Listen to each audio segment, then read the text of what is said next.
And we're live. Hey guys, we jumped in a minute early because we saw some of you guys here. But for those of you that don't know, I'm Alexa. That's Pat. There's a cat sleeping here somewhere. He's napping. We're on Noeta, 57-foot Nordhavn, currently in the Sea of Cortez at Marina Puerto Escondido on a really windy day. So we love that some of you guys are here already. We've got Richard and Sharon from Tampa. Thanks for joining us. And they're going to be live aboard soon. Yeah. And Ian and Bobbin, you are here. It's 11 p.m. in the UK.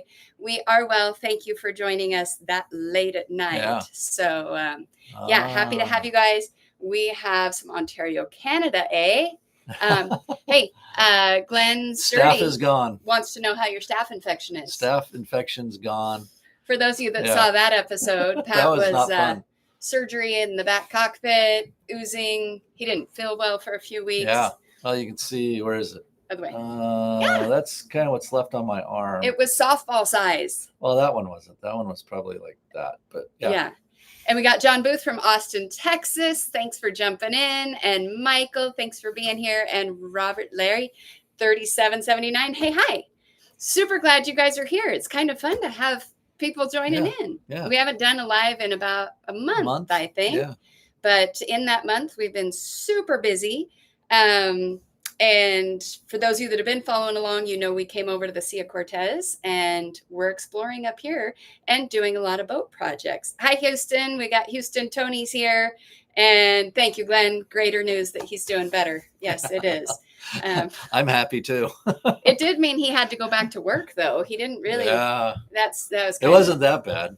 Yeah, it wasn't so bad that he couldn't fly a plane still. Yeah. So yeah, but so we did just get back in yesterday from a great cruise. We circumnavigated Carmen Island. Isla Carmen. What was it? 5 days, 4 days. It was about 5 days, 4 nights, and had a great time. So you'll be seeing that in an upcoming video. So we've been super busy getting out on the water, but we have a few more showing up. So Dan, hi from Florida. It's probably warmer there than here right now because we have a crazy northern wind blowing right now. Yeah, we had a peak gust a little while ago, just under 41 knots. Yeah. So it's ripping out there right now. Well, William Duke's got the rainy evening in Livingston. Thanks for joining us. And all right. So hey from Maine and greetings from Snohomish, Washington. We know that area really well. Snohomish. We know that area super well. And it's probably raining coldly and cold up there. I'm very, very sorry. So we do have our first question of the day. So Richard, complicated question. Question is, what did you pay for your yacht?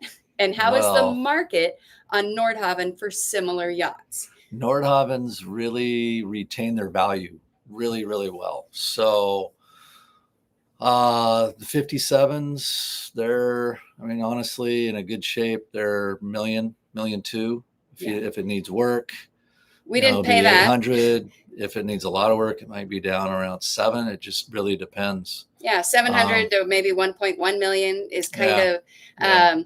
We were really a project boat. We bought it because it needed a lot of things done, and so we could be closer to affording it because it needed a lot more work on it. Sweat equity. Swear word equity. Exactly. Well, if you've seen Pat, you know it's swear word equity. So thanks for the question, Richard. At any point, guys, if you want to ask a question, just put it up there. We'll try and get to them, and we'll try to remember to read the questions so people know what it is we're talking about. But Barry wants to see pictures of us two on our wedding day. On our wedding day? Oh, we were babies. Give me a second. I am going to see if I can't find one while we. Lisa Baker. I'm going to find that. Oh, what? But no, yeah, I'm going to find that picture. She wants to know, do we worry about pirates? It's a great question. No, not really. Not here, especially. There's just no pirates here. Here. Yeah. There's a few spots in the world, Nigeria, Somalia, obviously. And if you follow the Cruising Kiwis, and you should, neat channel, they had an experience a couple of weeks ago off the coast of Brazil. And it's pretty intense just watching, and they're safe and they're fine. And there was no interaction. No easy answer for that. Everybody immediately goes to, we should have guns and stuff. And that often complicates things even more. Like if you check in most countries, you can't have firearms.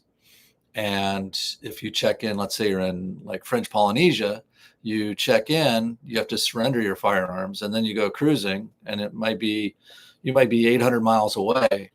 And then to get your weapon, you have to go all the way back to check out and get your firearm. And then you have to immediately leave that country.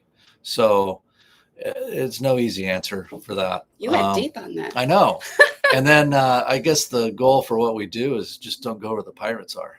So. Yeah, and there's a lot of resources to find out where there is any piracy. No foreign land, but also there's one. There's one in the Caribbean. If somebody can think of it, put it up, yeah. and I'll shout it out. But it's just where and theft and piracy and all of those kind of things where they're happening, and we just don't go there. And that's going to be our plan forever. Yeah. Right.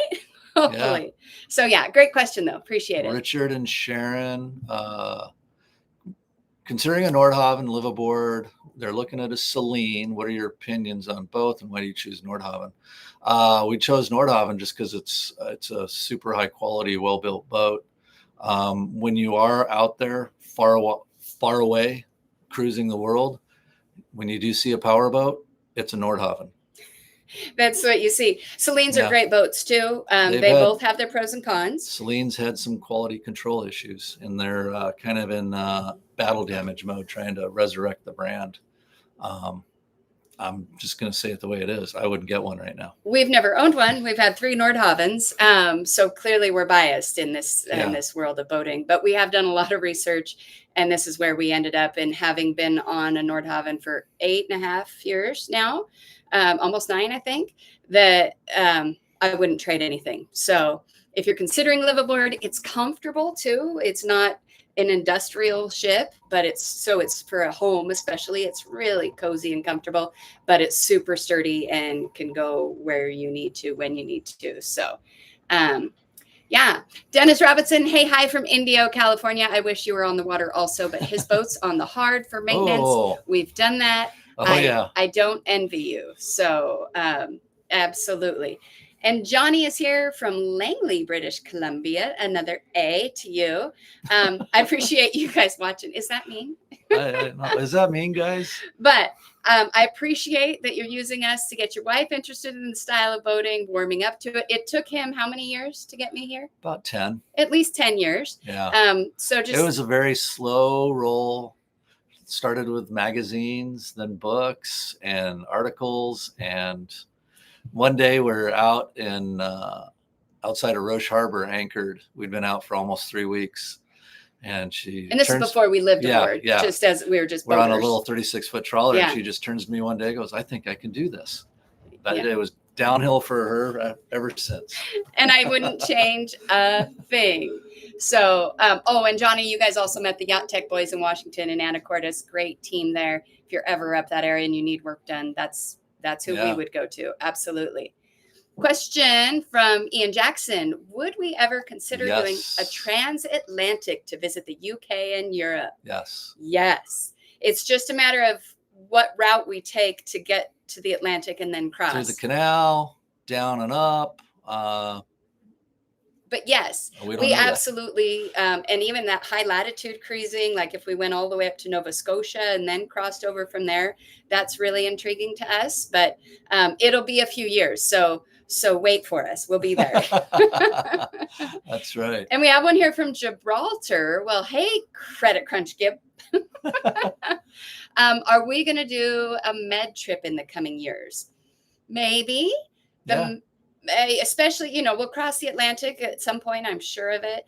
The med, yes, certain areas of it. It's right now just reports it's very busy. It's very expensive, but there are spots we can still get to. That I'm understanding that are still a little more quiet. We really do like the off the beaten path, quieter spots.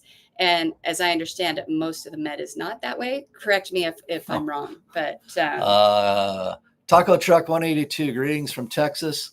Proof of life for Gilligan. Stand by. Oh, I scared him. Scared him. He's napping right over here. He was sound asleep, and I scared him. So proof of life. Proof of life. He is and here. he's grumpy. We woke him up. I literally just woke him up and he's like, what is happening? Yes, so proof of life. Thank you for asking. He appreciates it, obviously. We have an hola from Costa Rica. Hey, Costa Rica Wild. Hola to you, too. And Richard and Sharon asking about the Nordhavn community playing a role. You were asking about the Celine Nordhavn difference. Huge. The owners group. There's a whole, we call it the NOG, Nordhavn Owners Group. It's online. You can ask questions, comments, whatever, maintenance issues, community. There's a huge get together. In fact, where we are right now, there is, I think we have 7 Nordhavn still here. And with potential, and a few weeks ago, we had some folks from PAE Nordhavn here helping out. We may get some Yacht Tech guys coming pretty soon because there's so many of us gathered. But it is the community that Nordhavn has. It's a huge plus. Yeah. And the experts and the smart people that own these boats, not saying we are, but no, there's guys that are they're amazing. Off the charts, and they're very helpful. Electrical engineer. I mean, just like, wow. You ask a question and you get a dissertation. It's like, I just need help, man. Cameron, I'm super glad you're back. Good to hear from you again. I had a drink with those guys back when I went to Boise. So it was great to have you here. Thank you. And sorry. Okay. I was asking if I was offending anyone when I said about the Canadians, and Glenn says, no, not at all. But he called me a hoser. I'll take it. Absolutely. All right. So, Costa Rica, you'd been talking, you said it's funny, your procurement problems are the same here in Costa Rica. Even the smaller things I need are a pain in the beep to find. In other words, I feel your pain getting things. Everything's at least a month. If you want to order something for a project or a part, you got to be patient. We're already gathering bits and pieces for our summer projects. Yeah. It just takes time. And, inevitably, the tough part is you get something and you forget a piece, or a piece doesn't fit, and it just grinds. And then you have to wait another few weeks to get parts. Yeah. But Robert, we will let you know when we pass Maine. It will be a few years, so just stand by. Maine's high. It's very intriguing. Oh, I would love to cruise Maine. We bought a boat once, a Nordhavn, in Rhode Island, and it was October. And we had to get south. Otherwise, we absolutely would have jumped up to Maine, and we regret not being able to do that. So we'll get up there. Taco Trek, Bud Gilligan's looking fine. He hasn't missed any meals. And Costa Rica also has a 20-pound cat. Pura vida. Excellent. All right. Chad, Lisa, you and Lisa are at dinner, so you're going to listen later. Totally fine. But she was worried about pirates, and I get that. But as far as liveaboards for getting their mail, how does that work? Great question. You want to take it? We have there's services all over the country. Ours is up in Seattle, Puget Sound area. The lady that runs it, her husband's actually a Horizon pilot, and they're liveaboards and their mail service. So all our mail goes to those guys. It's called Dockside Mail. Yeah. There's a shout out to them. And they will take a picture of the mail, and it goes into a drop box that they have access to. It's co-access, I guess. Yeah. And then we can decide if we want to forward it, like if we're going to be in the States, or send it to a kid. Send it to a kid, or I can send it to my crash pad in LA or whatever. They get rid of all the junk mail. They can open mail. They can deposit checks, if an actual paper check. So it's a really handy service. It's what most cruisers do, unless they have a family member helping them out. So we pay expats. They have people all over the world. Yeah. So we just pay an annual fee. If we ask them to do something separate, like ship a package, like once Pat accidentally shipped our Amazon package to them, then they forwarded it. So we paid double on that one. But so there are companies like that, oftentimes like Packet, Ship It kind of places that do mail scanning services. So great question. What do we know about cruising the east coast of Mexico? It's in my future, but I can't find much. That's because there's not tons. There's not a lot. East coast cruising, not a lot of marinas, and I don't know. I think the biggest issue over there is going to be, the water's beautiful. There's just not a lot of places to go, anchor or whatever. And you really, your season's limited because you are really exposed to the Atlantic hurricane season, and they get hit and they get hit hard. So yeah, and there's just not as many stopping points. I Yeah. mean, you kind of got the Grand Cayman, Cozumel area, and the then Caribbean. You got the Caribbean, Cancun, Cozumel, and Belize. But again, I think the season's pretty limited there just because of the hurricanes. And it's you don't see what you have like here in the Sea of Cortez, all these islands and these protected waters. And so it's just not as protected. But I do know some folks that have passed through that way, and just none that have actually stopped and spent any time there, right? No. Yeah. So great question. But where are you interested, I guess, would be the question. Yeah, maybe you know more than we do on that if you're looking at doing it, the Super X. So John Booth, what type of 3D printer do you use on the boat? I'm thinking of getting one to play with and make items for the boat. I love my 3D printer. I have so much fun. And I have a Bamboo. It's a P1S, Bambu. If you're just starting out, that's maybe more than you need. Like the Bamboo A1 or the A1 Mini are perfect start out ones. This is my second printer. I've also had a Creality Ender S1. I will say the Bamboo is heads and tails above my Ender printer. They have just gotten so much better year by year. So those of you, I print a lot of boat parts, and it's something I never thought I would do. And I didn't even learn how to do it until about 4 years ago. So a little bit of a learning curve. A seminar, a boat docked across from us. The guy had one on there, and you went, and you're like, wow. Yeah, absolutely. So I learned how to do it, and I've taught myself, and I'm getting better all the time. But anybody, I think, can pick it up if you have a little bit of technology skills. So, let's see. James Knight is legendary. Robert, James Knight is legendary. Yes. He knows everything about these boats. So if you are into a Nordhavn, or you want to look at getting Nordhavns, he's your guy. If you have a boat that needs fixed, Yacht Tech, James is your guy. But it's going to go to his head if I keep saying that. We're all good friends now. So it's, okay. Johnny Mark, let's see. My wife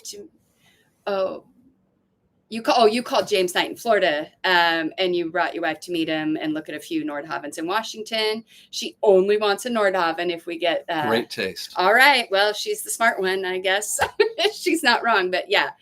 And then 5709. Maydeen. Oh, Matthew. Hey. So it says you guys helped convince Elizabeth to get 5709. I hear James is going to make a visit to Mexico. Knock on wood. Knock on wood. Hopefully. But I'm super excited for you, Matthew, that you guys are in that 57. I just can't wait to see where you take it. It's going to be really exciting. So welcome to the Nordhavn family. Welcome to the hood. That's right.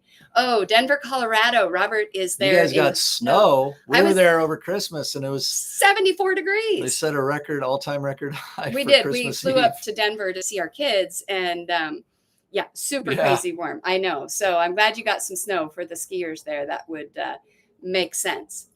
All right, Snowbird dude. Hi from Campbell River, BC. Another BC. Oh, I'm a total Hauser now. Hoser. I got to learn Canadian. Sorry. Take off, you knob. Wait, is that? Anyway, how long has Pat been an airline pilot? That's great that you can make the commuting work. It is. Almost 35 years. That's a long time, right? Yeah. It is. It's work getting him to and from work, and then we always just need to be near airports when he has to work. So that dovetails into the next question from Richard and Sharon. So why do we choose Mexico versus other places like Panama? Cost culture, it's for me to get to work. Mexico, Alaska has a huge presence here.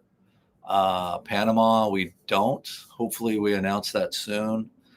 Costa Rica, but it's not a flight every day. Yeah. Costa Rica is just tougher. It's a longer flight, and you can run into situations where the airplane's weight limited for performance, and I might not get on the plane. Yeah. But Richard and Sharon, it is also because the cost and the culture and the weather, all of the above, those things all helped decide Mexico's a great spot to just prepare to retire, get the boat ready to cruise. There are not a lot of other spots he could have flown as easily to Los Angeles, where he needs to fly. And and be able to keep cruising in the tropics. Cat hairs on me.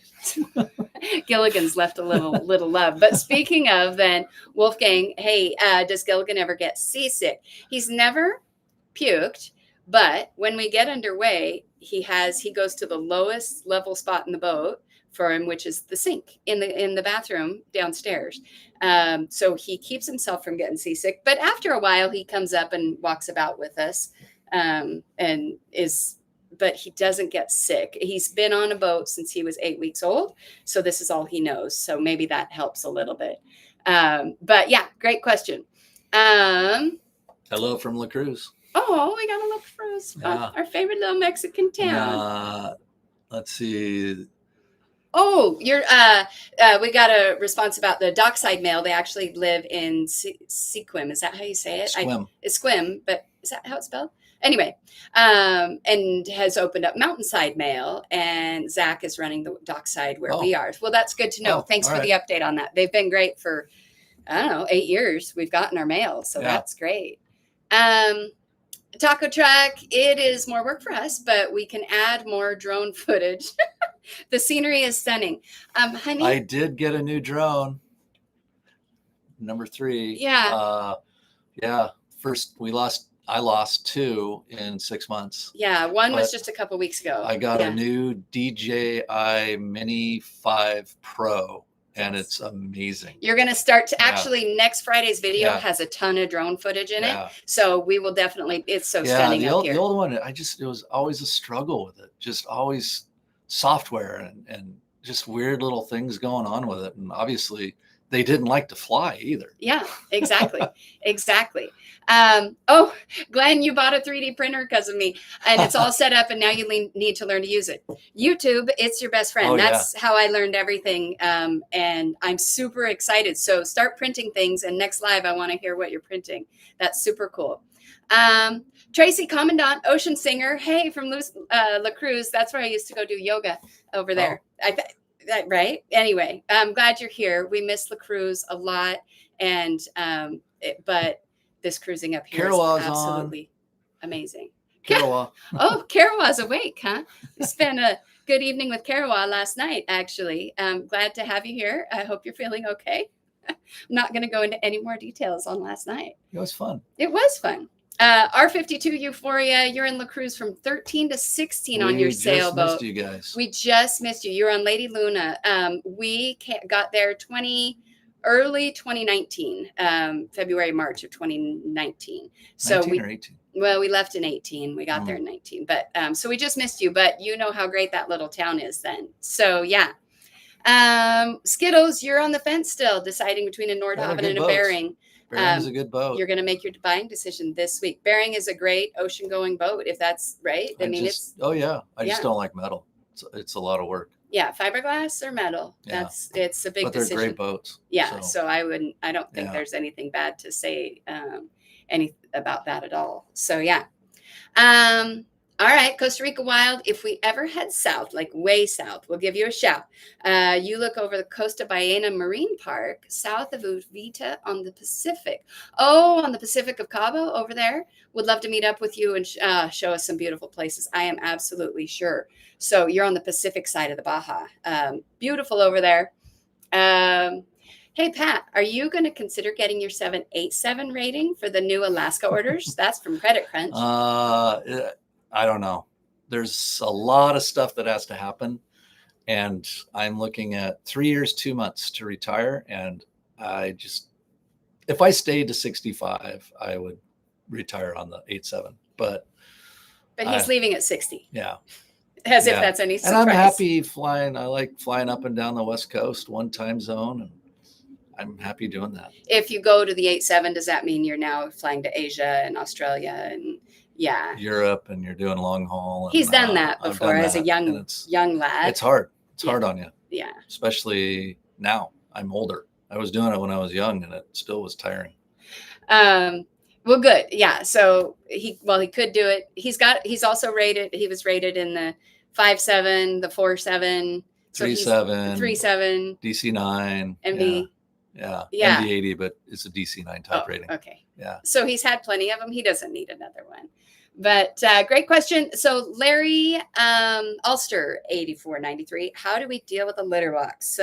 Well, I would like to say he used the toilet. He did learn how to use the toilet early on, and then he got too big for, we were on a smaller boat, and then he was falling off the toilet. But he has a litter box that we keep in the guest room unless we have company, and then it comes into, we have a nook in our room. But so far, I keep it really clean because I hate cat smells. If we're at a marina, it just goes in a dog bag and I take it on up and it's off the boat right away as soon as it's happening. So, because I don't want cat smell. Nobody does. And thank you, Panther John Videos. Pat, don't send this drone swimming. I don't want to do that. You did buy floats for the next one, though. Yeah, they're on there. They may have been delivered. And I think now it'll just make retrieval easy if it goes in the water. Yeah, exactly. So Karawa is on here. If you guys don't follow Karawa, MV Karawa, it's N64 Karawa, Nordhavn. MV Karawa. I don't know. Put your channel up, Frank. Anyway, he says he's been awake for hours, but okay. How do you feel? Anyway, great channel to watch. Many of you probably also do follow him. He's crossed the ocean and probably is going to do it again, but got a lot more cruising under to do. So, hi from Denmark. Oh, Denmark. I don't know how to say hi, but feel free to put it up here and I will say it. I'll do my best. Oh, and Richard, good point. Bering is having a lot of financial problems. I didn't know that. And delivery issues. Go Nordhavn. Yeah. We're like team. I think consistently, just Nordhavn has the product, the support, James Knight, Yacht Tech. The owners group, you go anywhere in the world and if there's a powerboat, a trawler, it's a Nordhavn. Yeah. That's the bottom line. Yeah. And Tony, this is a great question that we can absolutely speak to. Tony Vokey, I think. We are considering purchasing our first trawler and are leaning towards a Nordhavn. We are looking at a 1998 46 and a 2001 50. What do you think about active versus passive stabilization? Well, we've owned both those boats. Active is easier. It's smoother. It's faster. If that makes sense. There's a lot more drag with the paravanes. But the paravanes, they're low tech, they're simple. You can look at them and you know what kind of shape they're in. And for those that don't know what paravanes are, they look like these big fishing arms that come down, and then you drop chain in that have these big, we call them fish, metal things, and they create drag in the water, and the side to side. They keep the boat from rolling versus the active fin. They're basically like little wings under the water, and they my hands over here. They actuate, keep the boat from rolling. You can't do anything to stop the pitch, but the roll, it really settles the boat down. So there are some boats that have both active and passive, but on a 46, you'll see there's 46s that have both. There's 46s that don't have paravanes. There's a 40 across from us right now, Epic. He has both. Yeah. But Tony, if you haven't seen it yet, we did do a video where we compared all three boats we've owned, the 46, 50, and 57. So in the videos, search like boat comparison, and I think it'll in our videos and it'll pop up. But that might be a good one for you because we go through a lot of differences between those. So somebody loved the tour of Escondido. Oh, that was today. Yeah, they are expanding. There's a bunch of docks that they just put in the ellipse that don't have power. There's one big dock with power, and there's 2 or 3 more that they don't have power on yet. Yeah, if you haven't seen today's video, it's all about this Marina Puerto Escondido area and all the things they've offered. They've grown so much. So those of you that have been here before, if you haven't been here in a while, it'll be really eye-opening. But the rest of that question, Glenn asks, is it easy to access to the airport, international flights? Yeah, Alaska, we fly to LA. American does Phoenix, and I think United does Houston. I think, although I haven't seen United out there. Yeah. Volaris will go to Tijuana, and you can walk across the CDMX border crossing, or Volaris just started doing Guadalajara, and then you can get to the States from Guadalajara that way. Yeah. But I just hop on Alaska and go to LA. It's super easy. It's been really easy. Yeah. I got a hi from Michaela. Michaela, if you're still here, everyone, this is my favorite Michaela on the planet, I'm pretty sure, because she's our daughter, and it's her birthday in a couple weeks. She's going to be 30. So give her a shout out. Her out. What? She looks, she's amazing. if anything, it makes us old, right? Oh, yeah. So give her a happy birthday. Thanks for joining us, honey. Appreciate it. Anyway, and golf grass guy. Hi. Did we have an excellent holiday? We do look rested, don't we? We Yeah. had a wonderful holiday. Pat had lots of time off over the holiday season, and we got both cruising in and family time, and we didn't do a lot of boat projects, which is great. So that's probably why we look really rested. Oh, golf guy is James. Gee. Well, hi, James. How are you feeling? Well, of course, I had an excellent holiday because I was with you. So James is my brother-in-law. I want to give him a shout out. Hope he's feeling good. Also has a birthday coming up in a couple weeks, but you're not going to be 30. So anyway, I'm glad you're here. Thanks for popping in. Skittles has another outtake on Bering. Bering is not in trouble. It's a social media storm. Interesting. Yeah, could be. All right. I haven't done enough research to know. So I appreciate having both sides of that. I know Celine was in financial trouble. Yeah. And they had a lot of bad quality control issues. Yeah. And so they're trying to, I think they got a bunch of money, cash infusion, and they're trying to turn that around. So I don't know. Anyway. Nordhavn. Ian Dunbobbin, thanks for watching, liking, and hyping. If you haven't seen how hyping works, when any smaller content creator like us brings up a new video, for the first week, there's a hype button. And on a mobile device, phone, iPad, tablet. Yeah, not on a computer or TV. I don't know. No, that's weird. But it helps to get those hypes because then it pushes these small content creators like us out there to compete with the big boys. So if you see the hype button at the bottom of any video on any small content creator that you like, be sure to hype them. You know, us specifically, but anybody would be good. So we appreciate that, Ian. Thank you. Skittles, cost for the marina we're staying at. You know, I meant to put that in today's video, and what was our last bill? Last bill 2,000 was 2,000. That included power, water, and moorage. And we had a bottom clean. That was separate, babe. Oh, sorry. So, and that was for 57 feet. It's at this marina. They do it by the foot of the length of your boat. La Cruz does it by the length of the slip. So marinas will all do it a little bit different, but it is one of the more expensive ones in Mexico.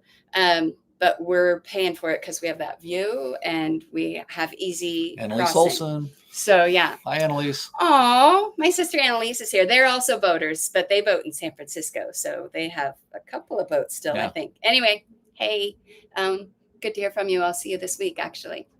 Chad, Leyland, you're headed to North Palm Beach. We've been there on a boat to meet with some brokers. What are the top 3 to 5 things to ask, look for in a broker? How did you decide who to work with? Ooh, 2 different questions there. I'll take the second one first. How did we decide who to work with? We wanted, on all 3 Nordhavns we bought, we wanted people who were Nordhavn specific brokers. So we worked with Don Coleman at PAE. He's spectacular with our first couple of and the selling of our second boat.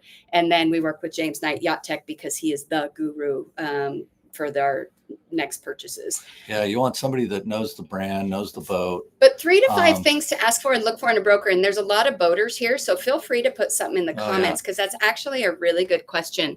What do you want in a broker? You know, I hate the used car salesman feeling type of person. Run away from those guys. Yeah, whatever that is. I'm trying to think of what else.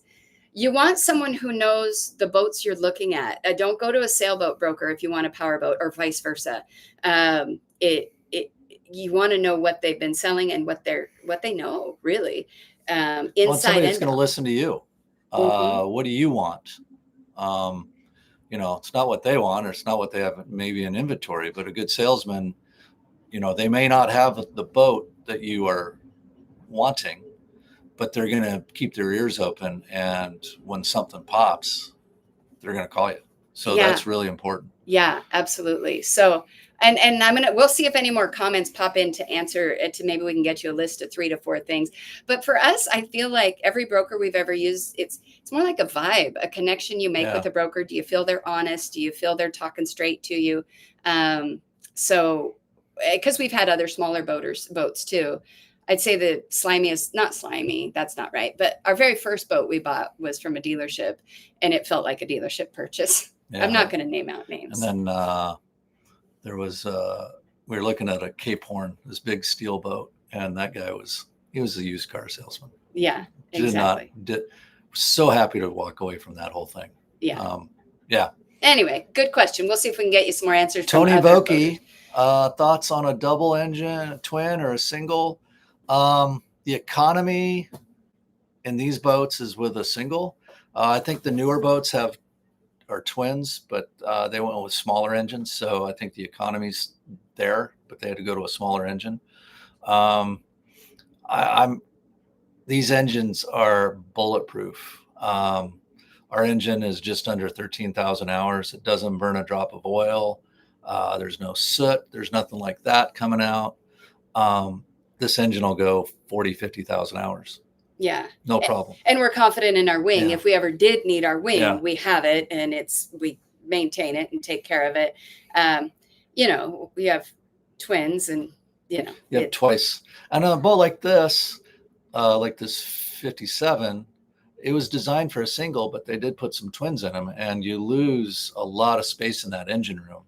And it makes it's tight with two. Yeah. Yeah. It looks like we've started a battle of what's going on with Celine and Bering, because I know we didn't mean to do that. Which, no, it's good for everyone to be informed. But Panther John Videos says Celine just opened up a new plant in Hong Kong. But then Skittles mentions the fact that Celine is banking on backing a social media channel, 71% to help grow support.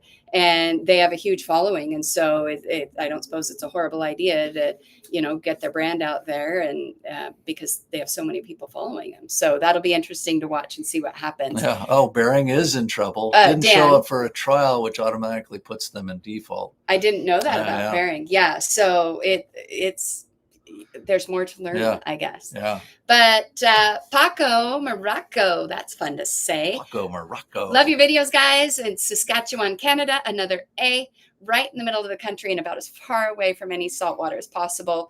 But we know that. We grew up in Idaho. So. Yeah. How did we end up out here growing up in Idaho? I have no idea. But thanks for being here. And Skittles, yes, this marina is slick. They watched our video today. Downside is being away from town, putting it on list of places. Being away from town, shopping, doctors, all the things. It's about 25 minutes. It's not the end of the world, but there's no public transportation here. So you have to find a ride, get a shuttle. That's the trade-off for taxi. Being here. And, 20 minutes, there's a little bay, a little cove you can anchor in. Within 2 to 3 hours, there's a dozen spots. We cheated and we brought our car up, so that'll be a whole nother episode. But we do have we have wheels, which really helps a lot. Yeah. So Paul says, I see a lot of people. Oh, Paul, I'm trying to get back up there. Use iPad as a backup or just for redundancy. Any requirements that you suggest iPad should have, like RAM size programs, if you're going to use an iPad? Well, you need an iPad that has the cellular service. You don't have to turn it on, but you need that because that has the GPS chip in it. You don't have to use it. You don't have to activate it, but it'll have the GPS chip. And then away you go. When we bought the 50 and we went down the ICW, we used my iPad almost exclusively because the Navionics charts were way better than the janky old Raymarine stuff that was on the boat. So, and thank goodness we had that, right? I mean, we were able to get everywhere we needed to go. I have it on this boat. I have a RAM mount in the helm and up on the flybridge. That it's just a redundancy, and like some of the places, maybe the charting's a little wonky, and you can look at Navionics, you can look at the Furuno, TZ maps, right? I have what else? iNav. I'd have to look on my iPad, but it's and as far as options. A lot of good programs that you have there. You have your Predict Wind and all those kind of things too. Hi from Central Alberta, Canada. Good luck getting to the saltwater. How much per foot at Puerto Escondido? I actually just looked it up because it's different depending on how big your boat is. So if you're paying for a monthly slip rate, close this. Okay. You close that and I'll give a report. So a 30 to 39 foot. Get up. Apparently I'm closing it. Want me to close it? I got it. Okay. There. Oh, yeah. The darn sun in Mexico. Sorry. 30 to a 39 foot. You're paying 90 cents per foot per day. on up to where we are. We're at the 50 to 59 foot range. It's $1.12 per foot per day. Karawa is a little bigger boat, so a 60 to 69 foot boat is paying $1.33. On up to, if you have a 200 foot boat, you probably aren't asking this question because you don't care. You're paying $4 per foot per day. So that's a lot. I don't want to do that calculations. Yeah. And then you pay water and power on top of that. So that's kind of the going rates for up here. But they're the only marina up here like this that has all these services. Yeah. So, and let's see. We're back to the case. So Naughty Styles case was dismissed because they settled out of court. In the lawsuit, however, Bering claimed that they didn't have the money to finish the build. So it's all yeah, if you're watching their YouTube channel, you probably know more. I haven't seen much of it, so I don't actually know. But yes, 71% is doing the Pacific crossing on a new 49 Celine on loan. Lucky Ducks. Their first big passage. It is a big PR move. I didn't know the first leg was just postponed, but that'll be interesting. Just posted. Oh, just posted. I'm like postponed. Thank you. You can have your glasses on. We'll take a look at that and see how that's going. So excited for him to get across the ocean. Skittles. Well, these Nordhavns are not light Say the boat. question so people know what we're talking about. One of the things that makes him lean towards a steel hull is a comment by a seasoned boatie. A light boat is like foam on the ocean, bobs around. These aren't like light boats. I mean, we weigh 150,000 pounds. Yeah, but like steel is like a log, so it rides different. But Nordhavns are weight of the boat's the weight of the boat, regardless of what it's made out of. So I wouldn't hesitate again with a Nordhavn. But it's what do you like? What are you comfortable with? And, a steel hull. We were looking at a steel hull boat at one point, but I just know it's like you do a wood boat and a steel boat. You're going to be working a lot. And then the other thing to think about is resale. It's a whole different category with steel, like the surveys, the inspections, what's the thickness of the plate. There's a whole bunch of tests. Insurance is a little harder because of all that. It's, so. Yeah. I'd go in, I'd do a lot of research on that because that is something down the line, when you decide you want a different boat like a Nordhavn. Yeah. Which leads into Dan's point. He says he was never a fan of a single screw. And I get that unless there's a wing. You did own one. But after watching these videos, our channel, you might purchase one in a Nordhavn. So there you go. Yeah. Again, it's the weight. Like when we came in yesterday, the winds were picking up a little bit. It wasn't bad. It was like maybe 15 knots. And it just doesn't push this boat around. Yeah. We're heavy. We're low. The original Nordhavns are a little lower, and it's a full keel. So, I mean, that's good and bad. This thing tracks like it's on rails, just goes straight ahead. But when you start getting into marina, it doesn't turn quickly. But you get it around. It's got a big rudder. You can walk the boat around with a rudder.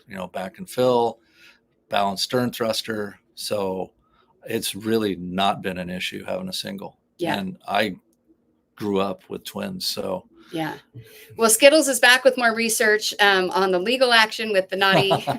They withdrew apparently, but it was just recently, December 24th. So I think that's probably information coming out so fast that people are missing it. I'm going to profess I don't know, so I'm not. We know nothing. I don't want to. Yeah.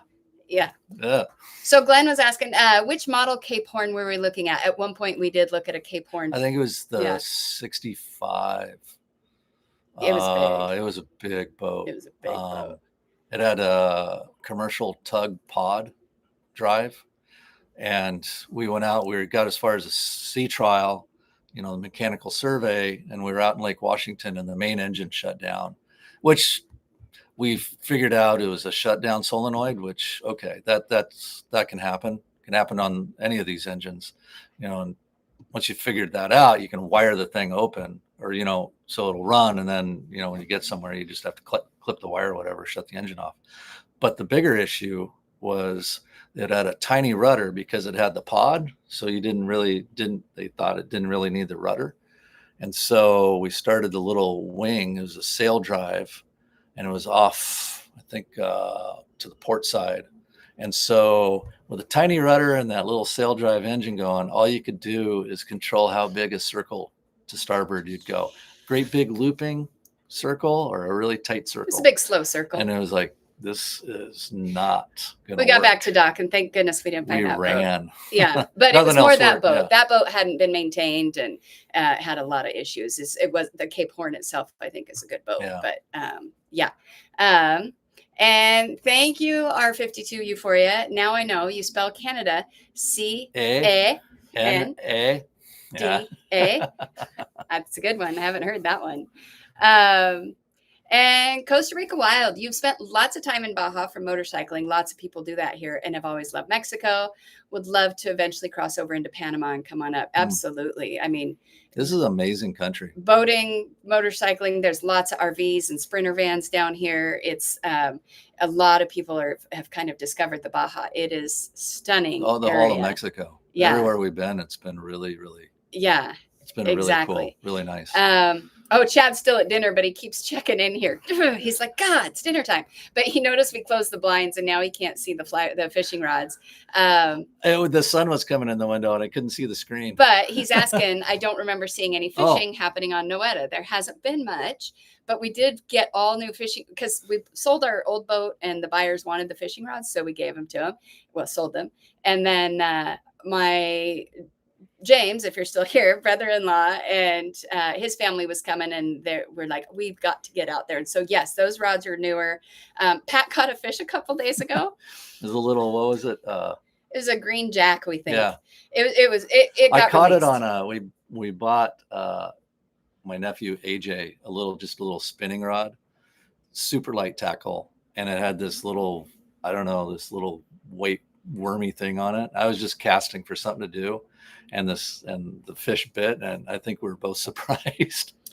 Me and the fish. Like, and then the rod's like bent over in half, and I'm like, I don't know if this. We weren't prepared for that one. So yeah, sometimes there's just trolling lines out back, and so if we're underway, those might be out back if we're just going, a good speed for them. But yeah, those up there are relatively new. But the fish went swimming again. Yeah, he was. So they're not very good to eat. And yeah, it's like. All right, Robert, Larry, what do we think about Crogans? Katie Crogans. They're good boats. Yeah, we looked at a few. You don't see a lot of them out here. Yeah, at least out here. Doing this kind of cruising, you don't see them often. Maybe coastal cruising or San Juan's. We've seen a couple of the newer, I think the 58s down here, and that's really been it. Yeah. I don't know if that's because they're not capable or the buyers don't have interest in coming down here. I don't know. We saw some at boat shows and they're beautiful boats. They really are. And it's kind of up there in the, what used to be Celine, Crogans, Nordhavns, but we don't want to go into the, not the politics of that. Don't bring that back. But Dan says what Nordhavn does with the brand, it makes it worth buying one. Besides the amount of Nordhavns out there, there are about 700 Nordhavns out there. Something like that. Yeah, I think that's what Frank said the other night. And it's just kind of this finite number, but the company is very invested in Nordhavns. And then there's this huge community of people and Yacht Tech and those guys that's their life is Nordhavns. And so it absolutely makes it the quality build. The hole will be here 50 years from now. Yeah. The whole boat will be here. The woodwork, the components that they put in the boat are high quality, high end stuff. Yeah. They're really well engineered and thought out. Like for the most part, I mean, it's a boat. There's always going to be access issues, but you can get to all the major stuff and work on it, which is really important. And there's a lot of boats out there that's not the case. Yeah. So. Yeah. You're going to do boat yoga. There's no way around it, but you want to make it as easy on yourself as you can. This is true. Skittles brings up the point, talking steel versus fiberglass again, pros and cons to both for sure. But good point. The stigma about steel has been long lasting because these days there are active systems to protect the steel, make it so it's a non-issue. Good point. So if you treat it right, probably. I know old fishing boats like up in Alaska and stuff. They always say that these old crab boats and tuna, whatever, they never rust and they never rust from the outside. It's always from the inside out because you get some air conditioner or something that has a drip that you don't see, and it goes into a dark crevice hidden, and it sits there and it starts to corrode. And that's the greatest issue with a steel boat. Yeah. You got to really just be diligent and stay on it. But I mean, bearings are good boats. So yeah. And the one Glenn is looking at, the Cape Horn, is up in Alaska, saying the one we looked at was maybe a 63, because the one he's looking at doesn't have a wing, but it could have been. It was just big, is all I know. Yeah, it felt really big. I don't know what. Yeah, I think they made it was the bigger of the two. Yeah, I know that. Yeah. But welcome, Lisa Costner from Alberta. Another A to you. Enjoying the videos, looking at buying a yacht. Good luck. You will have no regrets. Well, I won't say that. We have no regrets. Do it. And then Skittles. So you're looking between a Nordhavn 71 or the new 60 Bearing Cat. Don't we have a 71 here right now? Isn't that what Halanui is? No, that's the 625. Oh, I felt bigger than that. Anyway. All right. Well, so right now we have a aft pilot house 68, Kirawa, which is a 64. There's a 40. There's us. There's two 62s, and there's a 41. Yeah, exactly. Yeah. And a 50. Yeah. Dan, speaking of fishermen, you also watch John on Dragon. He is a great fisherman and gets some spectacular scenery. He's done some amazing things. So Riding Dragon, if you haven't seen him, is another good channel. And we have friendly little competition because I beat him in the film festival a few years ago, and I'm not going to let him live it down. He had a great video, though. He gets great cinematography, so it's another good one. Does anyone here know, because I don't know the answer to this, but if someone else does, feel free to chime in. What happened with Cruising Sea Venture? They did some great cruising videos on their trawler. I'll look them up. I don't know, but maybe somebody else does, and can why they've exited the scene. But I don't know. So good question. But so yeah, we have not done many projects lately. The sea chest has, for those of you that followed that saga, has not been an issue because we're not running air conditioner up here. It's been beautiful. But this would be a question to some of you. The sea chest has been a thorn in our side as a project that we've had since the beginning. Those of you that have had boats, lived on boats, owned boats, the question to you is, what's been that one project that's just, it never gives up on you. It doesn't go away. It's always the thorn in your side. It's always annoying, because if you've had boats, there's something that just drives you crazy. We had one boat, and it was simply an ice maker that leaked every year. It just, remember the Alvin? The line would get a pinhole or pinholes in it every year, regardless of what I did. Yeah. And then every 2 years, the motherboard would burn out. And I emailed and called Raritan, and like, oh yeah. Yeah.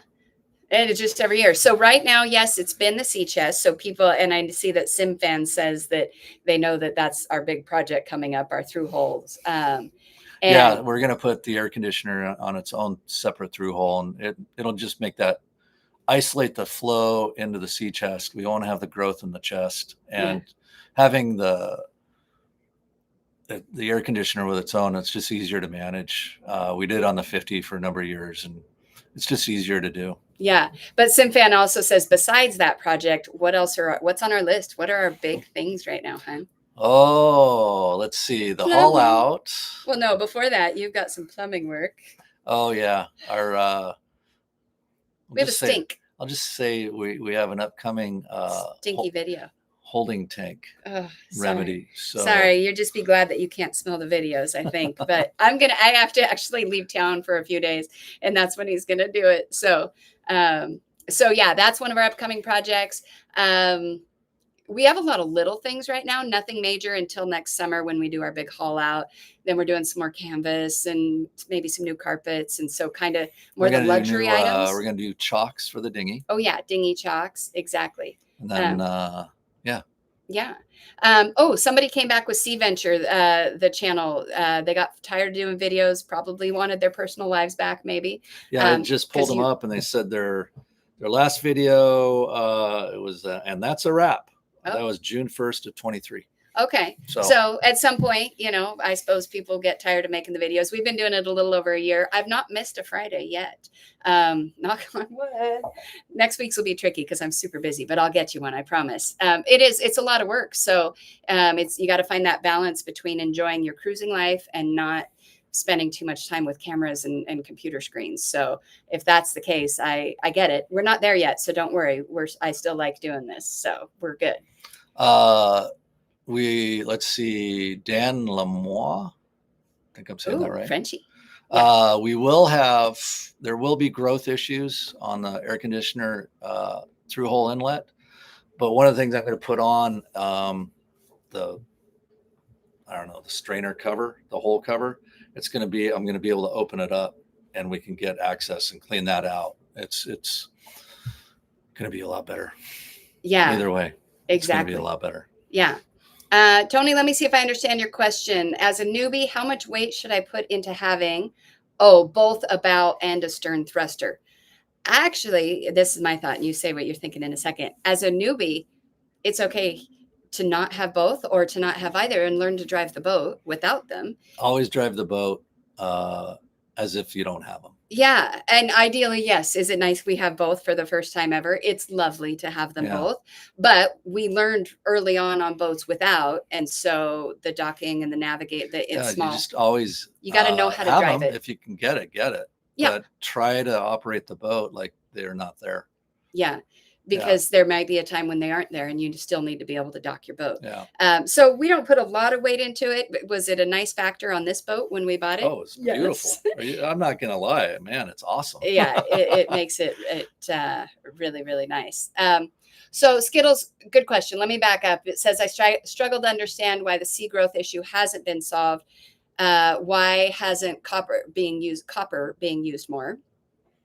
So it's the system, the way the sea chest and the oxygen that comes into there. And there's some things we can't use in there because it feeds into our water maker membranes. Our water maker draws water out of there also. It will be solved when we haul out, but just the way down here, we use an air conditioner all the time in the summers that we're just feeding the growth in that sea chest. Just enough flow that those critters like it. And I know people said, both coming in, it doesn't matter. The growth, like in Banderas Bay, is really, really high. Yeah. So having a dedicated line for just the air conditioner will solve the sea chest. Yeah. And we did put copper in a little bit when we were not using the water maker. So we knew copper didn't do much. It didn't actually do a whole lot. We've also tried the chlorine tablets and the bromine. That did a little more than the copper did. They worked. But again, now, you start looking at the chlorine and the bromine and they're hard on copper. Mm-hmm. And the air conditioning, I think, is cupra nickel. So there's copper in that. Yeah. And it can be hard. And so I don't think you want to do a lot of it with that. Maybe a little chemical warfare every once in a while just to clean the system out. Yeah.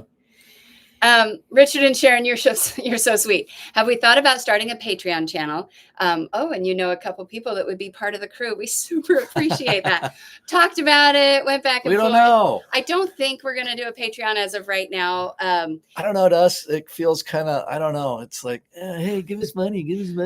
But I will say at the bottom of all our videos, there's a thanks button. If you ever want to buy us a coffee or a beer, you're welcome to do that thanks button. But no, we haven't. I don't know. For now, this is great. We like sharing what we're doing. And if you like watching it, then that's outstanding. We'll consider you part of our crew anyway, Richard and Sharon, because that'll be because you are.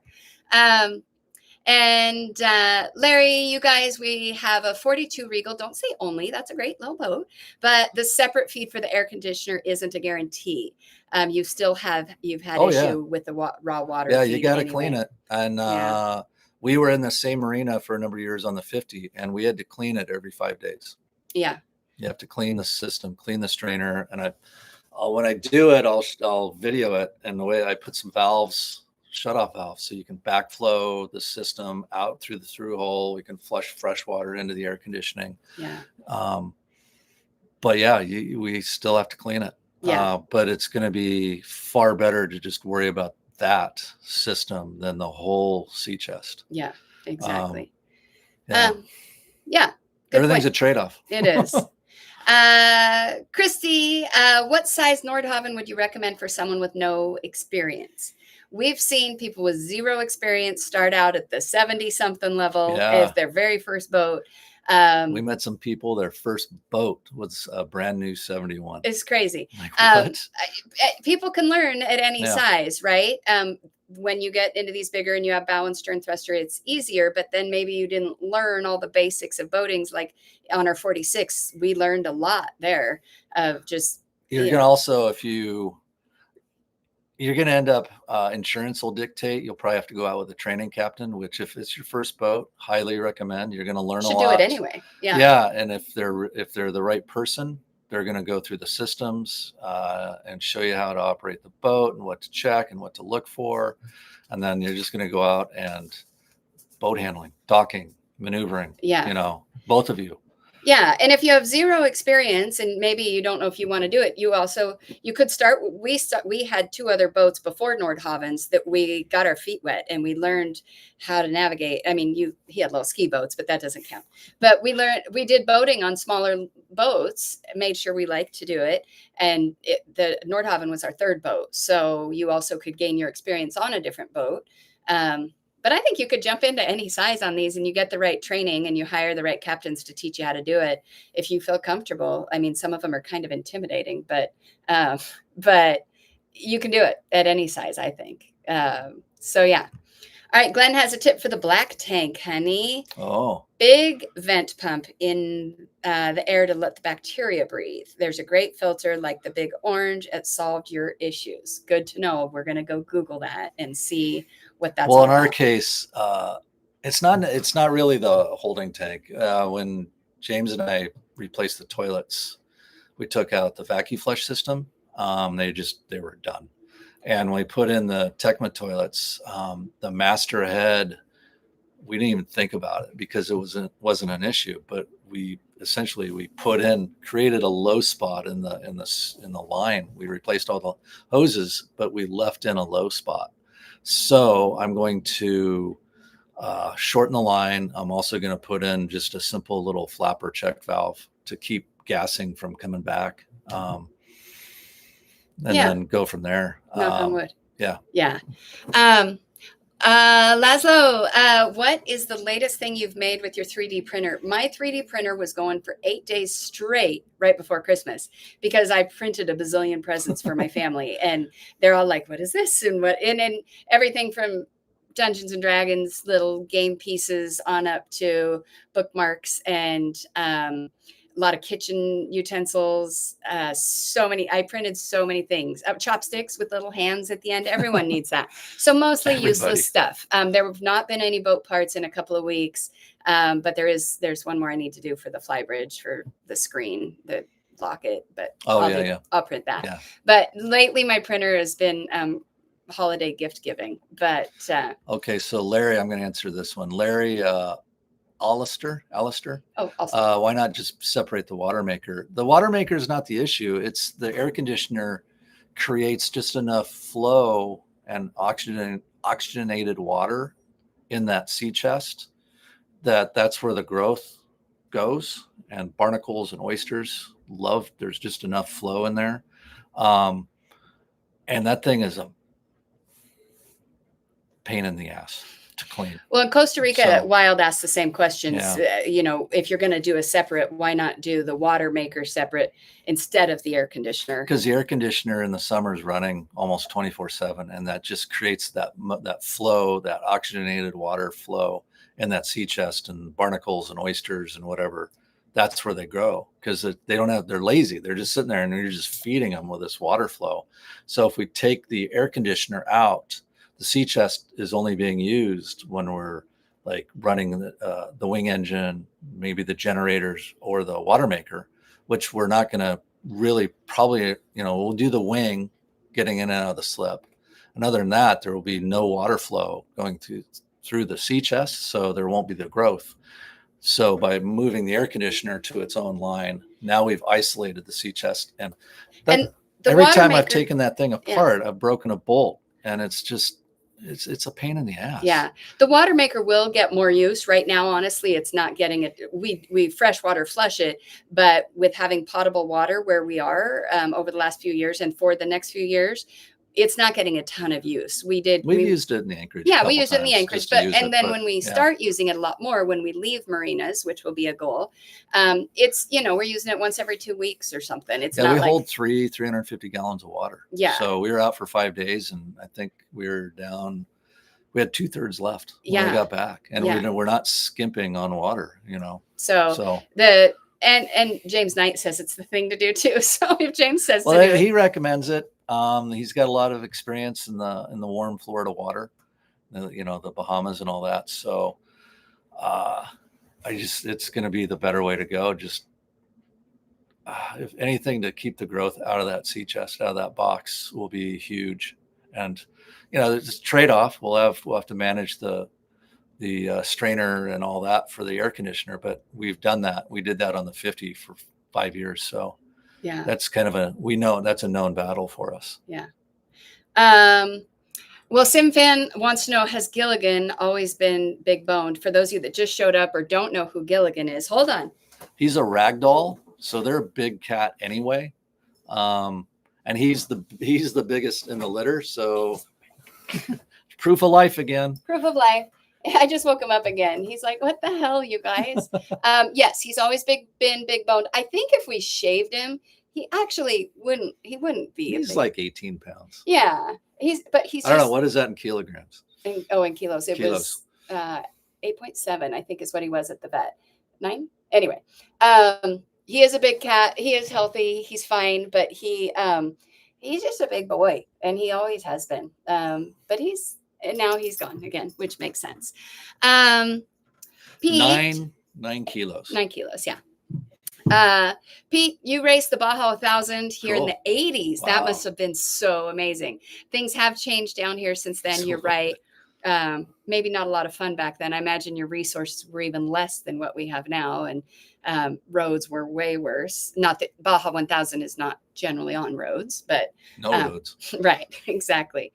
But very cool. Would have been amazing down here in the 80s, especially on a boat. But Kristen, you were asking about size of boat and things, being scared to dock.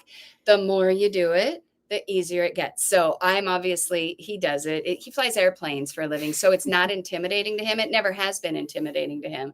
To me, it's still intimidating, but he's a good teacher, and you just go slow. Don't go any faster than you want to hit the dock. Right. And you practice over and over again until it's second nature. It's like when you first learned to drive a car, it was terrifying. And then now it's second nature. And so I need to get to that point. I'm not there yet, but we talk all the time about me needing to do more of it. I need to be able, for safety's sake, but also I think it'll be more fun if I do more of it too. Watch him hoist around the heavy lines and the fenders every once in a while. But I'll be like, hey, where's this go? Christy, just keep practicing it with somebody there, with somebody who knows what they're doing, who you trust to talk over your shoulder. You just got to get your hands on those throttles and do it. It's the only way to not be scared of it. Yeah, it's a smaller boat. This boat's complex. There's a lot. There's a lot of systems.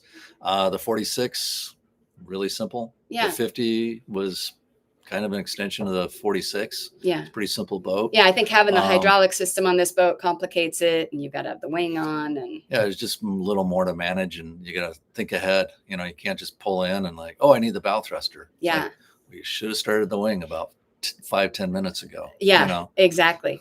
Cameron Anderson, what about a Pacific Northwest recommendation for a training captain? Oh, no. This can be open to anybody. So if anybody has a reference, they would reference for a training captain. There's a guy kind of in the Nordhavn world, Bernie. He does a lot of Nordhavns, a lot of training. And he's kind of, when I was referencing it earlier, he's one of these guys that comes on the boat and he goes through the boat with you, the systems, things to look at, watch, check. Spare parts, you should have everything. Parts. He goes through then boat handling and just he does a really nice job. Yeah, with some friends of ours, he did a major passage with them, and so they got to do a passage and learn from him. Yeah. So sometimes those captains will do that with you. Does SD captains do training of other folks? I don't Okay. I don't know. All right. So if somebody has another Pacific Northwest recommendation, go ahead and put it in the comments for Cameron and maybe for Christy too. Yeah. You never know. Skittles, you're probably right. In your opinion, a bigger boat is easier to learn on. But there's more to manage, more to think manage. about. Yeah. I will say this boat, this 57, which is our biggest boat we've ever had, is way easier for me to dock than any boat we've ever had. Our 46 may have been the hardest. It just had this prop walk and it had this sailboat body. And for me anyway, we had a boat with twin engines, easy. That one was easy, or in our Sea Ray. But this boat of all our boats is the easiest for me to dock, but because it's got systems. But yeah. Oh, sorry, I scrolled through a little too fast. Yeah, slow as pro. Skittles. Yeah, exactly. Slow as pro. Doucette's from Sunshine Coast, BC, base camp sitting at Secret Cove Marina. Welcome. Thanks for joining us. Hola. And Bliss Junkie, why not install a keel cooler just for the AC? The biggest issue with that, Nordhavn did it on some generators, and I think some other boats have done it on with specifically generators. It's if you're not moving, what can happen is it creates kind of a little ecosystem or little eddies around that keel cooler, and you lose some efficiency. Mm-hmm. And that'd be a big system to add. I think a lot of components to that, but not a bad idea. But hadn't thought about that one.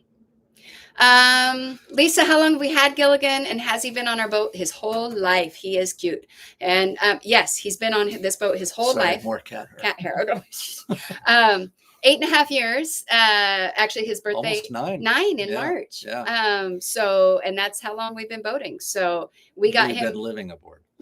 Yeah, we boated a lot longer, but we actually got him 2 weeks before we got our first live aboard.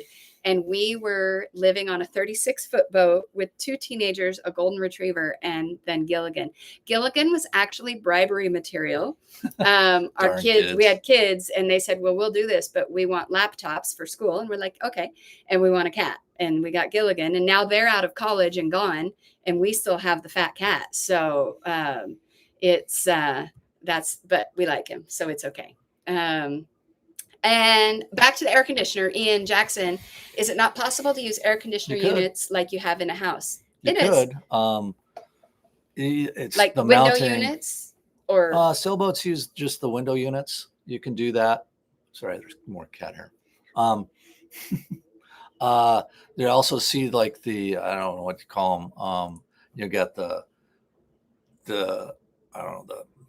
air conditioner part of the compressor, and then you got the air handler into the room.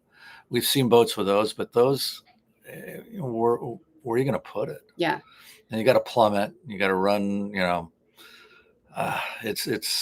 you can, but it's hard. Yeah. I'd be adding a whole other system. Basically rebuilding this boat just to do that. And I don't know. That's not worth it to me. Yeah. So. And Jose Gerardo Alvarez, hola desde Baja, Mexico. Hola, gracias por venir. See, we could do this all in Spanish, right? Yeah. And then, Michaela says, hi, Bug. Michaela, again, if you haven't heard, our oldest daughter popped in to say hi. It's her birthday this month, so give her a shout out. Gilligan's nickname is Bug. Yeah, Gilligan, he has a lot of nicknames, but Bug, and I don't know where it came from. I don't know either. I'll tell him you said hi, and I'm sure he'll say something sassy back at you. Okay, Richard, good point. Many people have told us not to tell insurance companies that you're going to live on your boat or on your yacht. Is it best to be honest? We've always told them we're live aboards.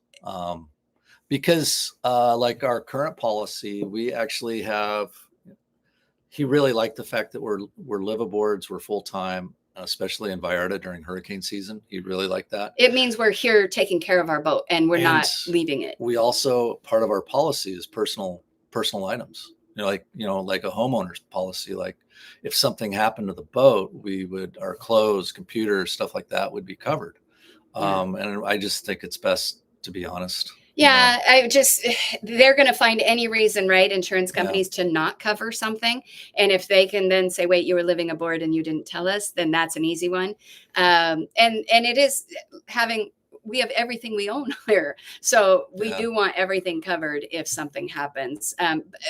We'd heard that also, but we haven't actually had a problem. Nobody's turned us away because we live aboard. And I don't feel like we paid extra because of living aboard anywhere. I don't think so. I know some policies, they won't cover you because you're a live aboard, which it doesn't make sense to me. But yeah, those guys are like, okay, you're out, you're gone. Yeah, yeah. But great question. User TF, sorry, I don't have your name. It's just a big username. Your captain is used to flying and docking a turbo beaver on floats, so you feel fairly safe when docking. I don't blame you. That would be cool. I'd like to fly that airplane. He would. He would love. He's never landed a plane on water. I never got floats because Idaho. It's like, what are you going to do? You can't. Most of the lakes, it's prohibited. Yeah. So yeah. By the time I was like flying around Alaska and stuff, I was in big airplanes. So yeah. Slow boat to nowhere. Welcome from Alabama. It's a ways away, but we're glad you're here with us. Yeah. And Brian from Port Ludlow, thanks for joining us. You did the same trip here 3 years ago on your 42 Krogan. You're right. The only other Krogan that we saw is the one that made the trip with you. We've seen 2 58s in 8 years down here. Yeah, it's just not a boat, but a lovely boat. But yeah, Nordhavns are well represented definitely here, but you're saying also up in BC, definitely. They kind of, they draw into each other. Yeah. It's the thing we do. Oh, Glenn, you looked it up. You saw lots of roads by the marina and in some of my video today, probably. Is there a plan for a large resort there as well? Very interesting looking place on Google Earth. And what other services are they adding? Yes, there's a giant plan. Up at the marina, you can go in and see the plan. Most of it, a lot of it is housing and apartments and condos, but lots of retail, commercial. They have huge plans, and a lot of all the infrastructure, the roads, like you saw, the lighting, they're ready for building. They just, it's all kind of being done in stages. Yeah. And right now the second part of the marina is a big focus. But there is a lot going on down here. So it's definitely growing. And Brian, love the Sea of Cortez. Make sure to visit the expat community restaurant up the road out of the marina. Is that the one at Hotel Tripui or Tripui? Is that what you're talking about, Brian? Let me know. I'm trying to think what other expat community restaurant out of the marina. There's one over in Juncalito, I think. So let me know, because we'll go visit it. Yeah. Dan says, it seems like you hear Gilligan's name and you start picking for hair. His hair You're not wrong. Like everywhere. Pat will go on a trip and on day 5, he's still covered in cat hair. I don't know. I think he sleeps in my roller bag. Yeah, exactly. Exactly. And all right. So Paul, looking for the best size Nordhavn. You're just a couple. So but you're 2 people. You have friends, I would hope, but they might come and visit, and could be once and then different times. What size Nordhavn is best in your opinion? Tough. 57. Just go get on a lot of boats. Yeah. That's what I would recommend. Because what works for us may not work for you. Yeah, there are people that 62 is great, or a 46 is a great boat for 2 people. We had 4 people on it. It wasn't a great boat for 4 people. 2 teenagers. And Michaela, if she's still here, she's like, yeah, poor kids. They're scarred for life. Exactly. But but also I'll say, friends say they're going to come visit. Family says they're going to come visit. They don't often come. They have lives and things are going. They might come once and off and on, but buy the boat that works for you as a couple, and then a little extra space. That would be for us. Now there are people in lovely 72 feet boats, and that's what they like to cruise with 2 people, and that's fine. We don't need that much space. The bigger the boat, the more you got to manage. The more you got to think about where you're going to put it, because you will go to a marina. You will have to haul it out. And the bigger the boat, the more it costs. Insurance and mortgage, you're paying more money. So that's so Nordhavn years ago, they kind of got away from this because they started making bigger boats. But they used to say, figure out what you want to do and get the smallest boat to do it. Yeah. And then that kind of disappeared because now they're working on 148 footers. So they don't say that anymore. No. No. But Skittles points out with that insurance question about, do I tell him I'm a live aboard? Skittles says, yeah, always be honest, because that just gives them a reason to deny a claim. And so I would agree with you there. Euphoria says 57 is probably the best boat. We're biased, but absolutely. 459 Super X points out, because we were talking about a keel cooler for the air conditioner, it would be a massive undertaking. It would be huge. It is possible, but the design and things, I can't imagine where things would go. But yes, it can happen. You'd have to basically, I think, gut the boat and start over. Yeah. Richard or Sharon are hoping we need a bigger boat because they'll buy ours. Yeah. No, we love our boat. This is it. I'm so sorry. Give it about 20 something years and you can have it. But this one is our long-term boat. Right. This is the one he's always wanted. And so we finally got to it. Yeah. So sorry, guys, you have to go find your own. All right. Oh, Doucettes are here. You got the Turbo Beaver and a Grumman Goose flying. What? The ultimate experience is next to boating. I'm going to have to go. You have a goose too? Pat's like, I'm coming up there. He'll be there next week. Wow. I'm a little jealous. Skittles, goodbye. Thanks for hanging out with us. Skittles. Yeah, we've gone way longer than we normally do, but we want to get your questions answered. See you next time. Yeah. Hopefully. If you had your float endorsement, you might have had a better landing with the drone. Ouch. True. Yeah. Thanks, Euphoria. Just insult in the wound, but that's fair. Johnny says 57 is the size of boat. Yep, we agree. Bliss Junkie, any update on the solar? For those of you that don't know, we just put in solar a few months ago, a full install. Is it storing enough juice so you don't need to run your gen? It's been interesting. It does a really good job and it puts a charge on, but it doesn't bring them all the way up. There's just not enough capacity. And maybe if we had lithium, that would be better. My thought when we did it was just to really reduce generator runtime. And it has done that down to just maybe 2-3 hours. And we'll do it like if we're cooking and we need the microwave and some other stuff. But we went a whole day without turning on the gen while we were anchored out last week. And that was awesome. Yeah. Every day we'd go all day. I'd wake up in the morning. The batteries would be like 80-85%. And through the day, it would maintain that depending on the sun. We had some overcast days, so it didn't do as well, obviously. But at the end of the day, in the afternoon, the sun's starting to go down and we're still at 85%. So, and we got some other things like the Sub-Zero freezer. I think we need to look at, I need to recharge the coolant, I think, because it runs all the time. So it's a huge power draw. So if we fix that and maybe we look at the Sub-Zero refrigerator too, service that, clean the coils, that'll help the efficiency. So maybe doing that will help out the solar and the batteries, But it's been great. They're doing what they're supposed to be doing. It's a long answer. Sorry. It was a really long answer, but it's been great. But this has highlighted some more issues. The Sub-Zero, that thing we found a receipt is from 2004 or 6. Yeah. So, it needs to be looked at. Yeah. So. Dennis Robinson on the question of size of the boat says he would go with an N60. Nordhavn's always felt bigger than their actual size. I agree. They feel just roomy and spacey on the inside. So yeah, 60 is a great boat. We went from the 46 to the 50. The 50 felt twice as big. It was just the salon and the shape of the hull made the boat feel bigger. And then of course the 57 are just like, this thing's massive. Yeah, it feels great. And Dan, thanks. Appreciate that you like our videos and the behind the scenes. We'll keep putting out that honest stuff. Which then takes me down to Cameron's question, a little salt in the wound again. Why didn't Pat jump in to catch the drone? Further away than it looked. I was waiting for the rescue leap. So if you haven't seen it, was it last week's video?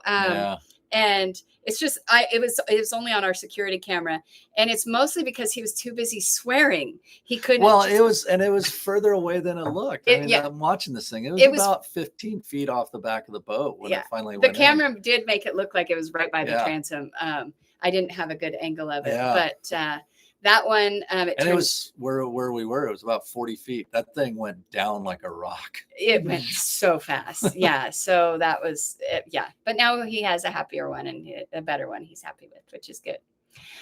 Brian from Ontario, Canada, you boat the Trent Severn in your 330 Sundancer. We had a Sundancer, a 310. With the exchange rate, this is going to be a big question. What type of maintenance budget should we plan for either Nordhavn or a Celine? Depends on the boat. Yeah, it depends on the condition when you get it. Yeah. Again, this was a project boat. We had to do a lot of little stuff. Yeah, and maintenance will depend on what systems you have. Yeah. So for maintaining, doing your oil changing, Yeah, oil, filters, that stuff you can just figure out. That's going to be what it is. The little stuff, like we had to replace the water pump, the house water pump. And we bought one, thought it was going to work. It lasted 2 months, 3 months. Yeah. So then we went high end. Yeah. I actually had a bunch of points at Sit Marine, and I bought a Mach 5. It's a really nice pump. It's like the Rolls Royce of water pumps, and super quiet and super good. Yeah. But so the question of budget, that's tough. I don't actually want to go back and do the math. No. But when we bought the boat, we knew we did 160 things to the boat. A list. Yeah. There were so in addition, did that include the electronics? We had to upgrade all the electronics because they were 2003 vintage. Yeah. And so that's projects. To me, maintenance is more like the daily maintenance stuff that you have to do to the boat. There's not that much. Actually, this thing, if you take care of your systems, you're not, hopefully the idea is then you aren't doing major project things, but your maintenance is a lot more like cleaning out things and cleaning the strainers and starting your generator and I run I start projects. If we haven't gone out, which we are now, but in the summer I start each generator, put a load on them. I start the wing, make sure I'm tied up well, and I'll put it in gear to exercise it. And so that goes a long ways. And then just, how much are you using it? Changing the oil, the filters, Raycor filters for the fuel system. I always put additive. I put Stanidine in the fuel. That's helps combustion and stuff. And then I put an enzyme in there too, to keep the creepy crawlies out of it. Yeah. The budget question comes up a lot. I imagine we'll do a video about it at some point once we can wrap our head around, the difference, maintenance and mortgage and insurance and all of that. And versus we've been doing a lot of just fixing things that needed it. Yeah. So look for a video on that. The question comes up all the time. So we'll see if we can't put something together. All right, Robert, just so we know, if you ever make it to the West Coast, you're going to have to do the Sea of Cortez, 100%. Yeah. This cruising up here is spectacular. Anybody who doesn't spend a year or two doing this and is on the West Coast is really we know several people that have circumnavigated and they regret not spending more time in Mexico. Yeah, absolutely. Cameron says to you're not jumping in the water. All right, Cameron, you come down and you jump in. On. Yeah, he didn't have a Borat on, so it's exactly. Dane, your dad was a cruiser liveaboard on a 50 sailboat in the Loreto area, came to visit, took you to a restaurant where they had a stuffed potato. Is that a popular dish? Yes. It's at taco stands. It's another way to do taco toppings. So you have al pastor, asada, chorizo, or whatever, and you can do it in a taco, or you can do it on a potato. Yeah. And I didn't know it was as common as it was till we got down here. Now I want a potato. Now he wants potato for dinner. Thanks a lot. I'm gonna have to go find him one. But if you think of the name of that restaurant, we'd love to hear it. That's fun.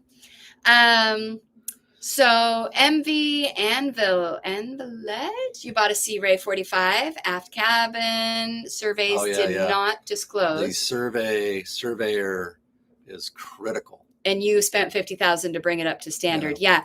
We also didn't have a thorough surveyor because in Homer, Alaska, which is where we surveyed this, this boat, he was like, this is beautiful boat. It's but great. we had James Knight And Jay Flaherty on board. So, and those two guys basically wrote a survey list for us because you can get hosed if you don't have a good surveyor. Yeah, you want a guy that's going to know the boat, know the brand, if you can, like something like this. You know, keel cooled, dry stack. We had one guy that he was like, you know, your engine's going to fail. You have to rebuild it. It's like there's nothing wrong with the engine. It's like, well, it's timed out. I'm like, well, you don't know anything about these engines, so. Yeah, you got to trust yourself Yeah. or bring somebody with you that knows what they're talking about if you don't trust a surveyor. But that's it's worth every penny to do that and have a mechanical survey, the guy that's going to do just the engine, running gear, that stuff. Yeah. And then the surveyor will do the boat and all the other systems. Yeah. Super appreciate Taco Truck 182. He says in all caps with a thumb up, everyone go like this video now. It actually helps the algorithm. I know it seems silly, but given that thumbs up helps these videos get pushed out, and it just helps us spread the word and know that people like them. And so we'll keep doing it. So if you don't mind, give it a thumbs up. We'd really appreciate it. After this video will post later as a video. You don't have to rewatch it. You were here, but there will be a hype on it for a week if you're on a mobile device. So a hype also helps. So thanks, Taco Truck. I'm not very good at remembering that kind of stuff, but appreciate it. Roger Smith, great. Appreciate you're enjoying the content from the very cold UK, Burr. And you're at the beginning of your Nordhavn journey, looking at Nordhavn, so much to learn. We were there. I remember the journey. And I researched and read about them for that 10 years. I was trying to convince her that we were going to do this. Yeah, exactly. So you'll get there. And 52 Euphoria, that's a great way to do it. They said that they have a separate money account for the boat that they keep adding to. And so then when there's a boat issue, it's no biggie. You have that account. I do that. I started doing that with the first boat. Yeah. Just, you know, even if it's just $200 a paycheck, whatever it is. And, you know, don't touch it until you need it. Like we've been building the fund for the haul out coming up. And so when that time comes, put on the card, get the hotel points or airline miles, pay the card off, and away you go. Yeah, absolutely. Get the Alaska Airlines Atmos credit card. You sound like a flight attendant just there. You get an extra bonus points just for watching this video. No, you don't. So that's a lie. And MV Hallelujah, just coming out of your first year cruising the Great Lakes on a DeFever. Another great boat. Yeah. This winter, you're having the running gear service. Good luck, cutlass bearings and prop tuned up. Any input on the running gear? Me? Yeah. Not me. I don't know what specifically. They're having it serviced. Yeah. Yeah. Oils, do the cutlass bearings, shaft alignment, take your props in, get them tuned and serviced. They can make them true, you know, and all that. We have a line cutter on, and it actually, if you saw in one of the videos when we were crossing, we snagged a long line, and the line cutter, it's a big spurs, cut the line. Sorry, fisherman, but you know, I think his long line had gotten away from him anyway. So yeah. Larry's pointed out there's no hype on this. Probably not until it publishes after we're done being live. Then there will be a hype on it. But thanks for letting me know that. 52 Euphoria. Have we ever heard of the band Luna Rumba? And if not, be sure to check them out. Yes, that's Geo, right? Violin and absolutely. Anybody there should check them out. They were in the La Cruz area for quite a while. Spectacular musicians, but thanks for bringing them up. They are great. Anyway, you guys, we've taken up so much of your time. We really appreciate you hanging out with us. It's been awesome. It makes us want to do it. We could keep going. I know we could go all night, so we're not going to, but we will do another live. Hour now. It's definitely cocktail hour. We got to go see if Karawa's still up. Anyway, we super appreciate you guys being here. Don't forget, like and subscribe if you haven't. Put any other questions you might have in the comments. We will go back through and read all of those. So if we miss something, then we'll be sure to answer it. Arm's good. Arm's good. He's healed up nicely, for those of you thinking. But thank you for letting us share these adventures with you, Robert. We really appreciate it. And we are going to exit out. Yes? All right, guys. Have a great new year. We'll talk to you soon. All right. Thanks, guys. Cheers.